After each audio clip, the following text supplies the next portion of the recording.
Hello, this is Dr. George Best, and some of you may know me from some of the other videos I have here on YouTube or on my own websites. And this video series that I've put together is designed to answer some questions that I receive. I get quite a few emails regarding sciatica and disc-related low back pain. And so I wanted to answer a lot of those questions here in a video series. And so this first video and you've seen the title, is How to Save Money and Recover Faster from Sciatica and Disc-Related Low Back Pain. And this first video, I want to discuss some ways that you can save on healthcare services. And this is something that if you have insurance or if you live in a country where they have socialized medicine, you may be initially thinking, oh, this doesn't apply to me. In fact, it actually does. If you have insurance, there's still a portion that you have to pay usually for your healthcare services. And if you live in a country that has socialized medicine, in some cases the situation becomes more urgent, and I actually know quite a few people who come to the United States because they need to have something done faster than what they can get done in their country where they have government health care. So I think although this part may not be quite as applicable to people with insurance and people who live with socialized medicine, I think you may still find some useful tips in this. So let me go ahead and get right to it.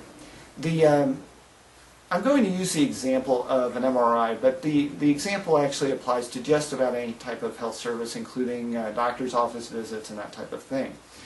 And the reason I'm using MRI is because that many people who have sciatica and disc-related back pain will eventually have an MRI or a CT scan, something along that lines. And these are relatively expensive tests, but you can often get them a lot less expensively than what the initial price may be quoted to you. For example, here in San Antonio, Texas, it's not unusual to call up an MRI center if either you're going through your doctor's office if they're setting up the appointment, or if you call and set it up yourself, and you ask them how much is the MRI, and they'll tell you it's $1,500. In some parts of the country or other areas, it may be a little bit more, a little bit less. At different facilities, it may be a little bit more, a little bit less. But let's use $1,500 as kind of the base price for a lumbar MRI. And you say, wow, especially if you don't have any insurance, you're going, wow, that's kind of expensive. Well, what a lot of people don't realize is if they call the MRI center before their appointment and they say, hey, I'm going to be paying in full for the service at the time I'm there, how much is the cash fee? And by cash, I'm referring to just that you're paying at the time of service, and that could be with a credit card or a check or whatever. But if you call them up and you ask them what the cash price is for paying at in full time of service for that same lumbar MRI that costs $1,500, in many cases it may be as low as $500, sometimes even less than that. So there's a huge savings. I mean, $500 versus $1,500 is a big difference.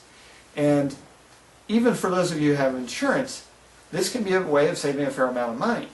Because let's say you have an insurance policy that pays 80%, which means you have to pay 20%, and 20% on $1,500 is $300, versus 20% of $500 is $100. So you would save $200 by doing this technique.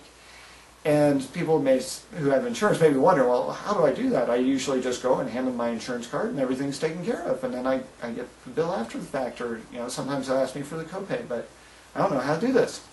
You do it exactly the way I said. Call them up, say you want to pay at the time of service, ask them how much it is. What'll happen is then when you're there, you pay them, whether it's with cash, check, credit card, whatever it is, and they will give you a receipt. And make sure that they give you a receipt that has the diagnosis and procedure codes on it. Just ask them for that. And they will give you a receipt that you can then send in to your insurance company with your policy information. Just write your name and address and social security number and policy number and all that good stuff. And you send it in to them. And usually within about 30 days, they're going to send you a check for the portion that they cover on that particular service. So you get to save money, you have to do a little bit of work. I mean, it's not really that bad to have to, write up a little thing to send into your insurance company and send them a copy of the receipt. And for $200 for what probably takes you maybe 5 minutes to do, that's not a bad savings. So that's one technique that I recommend. And like I said, this can be used not only with your high-end things like MRIs, but also with doctor's visits. And if you have multiple doctor's visits, then there's more savings there. But that is something definitely to consider, whether you have insurance or not, and you're trying to save some money, and who isn't in the current economy that we have. So that concludes my first tip on how to save money and recover faster. Today was more talking about saving money. The next installment in this series will talk more about recovering faster, as well as some additional ways to save money. In the next episode, I'm going to be talking with how to work with healthcare providers to get the most efficient and effective care so that you do recover as quickly as possible. And you may be thinking, well, don't they do that anyway? And the answer is no, they don't. So you'll definitely want to stay tuned and watch the second installment in this series. So I'm going to sign off for now, and I'll look forward to being back with you on the second part of how to save money and recover faster from sciatica and disc-related low back pain. Thanks for watching.